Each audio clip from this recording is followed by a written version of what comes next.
saudaraku yang terkasih di dalam Tuhan Yesus Kristus, pada kesempatan pada malam hari ini kita akan belajar tentang kebenaran firman Tuhan yang terambil di dalam 2 Korintus pasal yang kelima ayat yang ke-15. Beginilah firman Tuhan, dan Kristus telah mati bagi semua orang supaya mereka hidup, tidak lagi untuk diri mereka sendiri, tetapi untuk Dia yang telah mati dan telah dibangkitkan untuk mereka.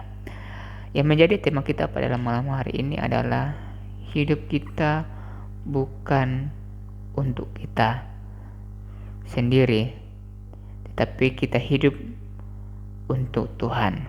Nah, pada zaman ini manusia semakin berfokus kepada diri mereka sendiri.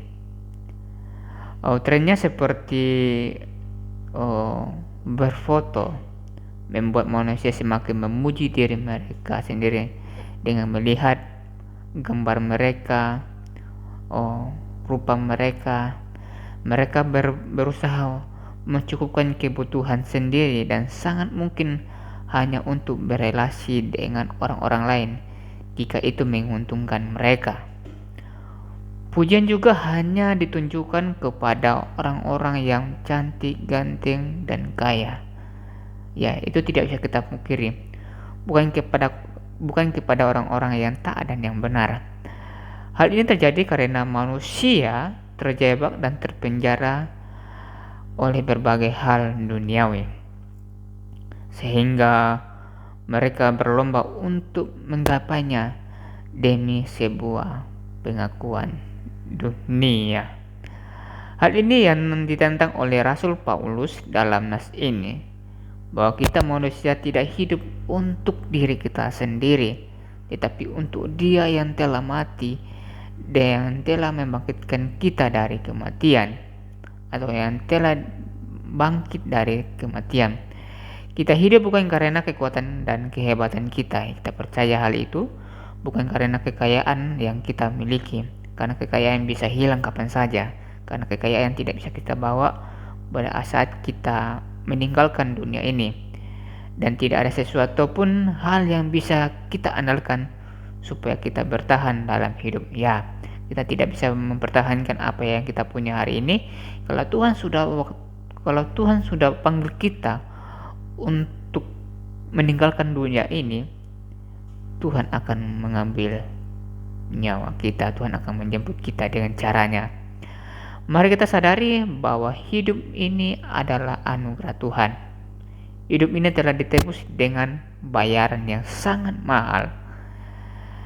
Dia, Kristus, mengorbankan dirinya supaya kita hidup. Hidup kita bukanlah milik kita, melainkan milik Tuhan. Artinya, hidup kita harus sesuai dengan kehendak Tuhan dan menjalaninya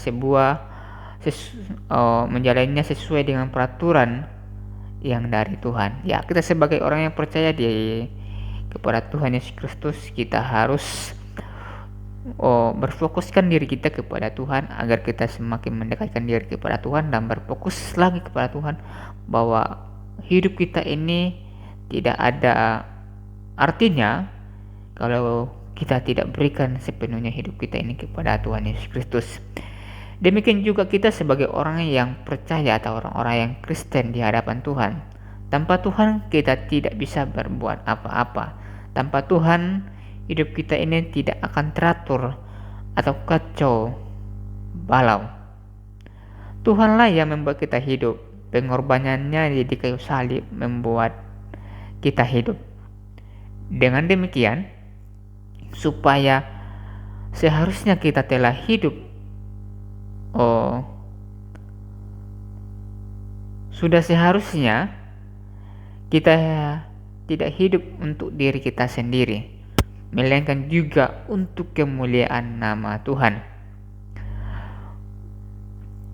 Marilah kita menghayati kasih karunia Tuhan Yesus Kristus di dalam kehidupan kita dan menjalani hidup sesuai dengan kehendak-Nya. Kita layak bersyukur atas pengorbanannya dan bersungguh-sungguh mempersembahkan kehidupan kita untuk melayani Tuhan. Nah, kita sudah mendengarkan sedikit dari renungan firman Tuhan pada malam hari ini. Saya percaya teman-teman dan saudara-saudara lebih paham tentang kebenaran firman Tuhan, atau lebih paham tentang bagaimana kita harus bersyukur kepada Tuhan, lebih paham tentang bagaimana kita hidup di dunia ini. Itu semua karena anugerah Tuhan. Kita harus berbuat segala sesuatunya untuk kemuliaan nama Tuhan. Demikian yang bisa saya dapat sampaikan pada malam hari ini. Kiranya renungan pada malam hari ini dapat memberkati kita semua. Shalom.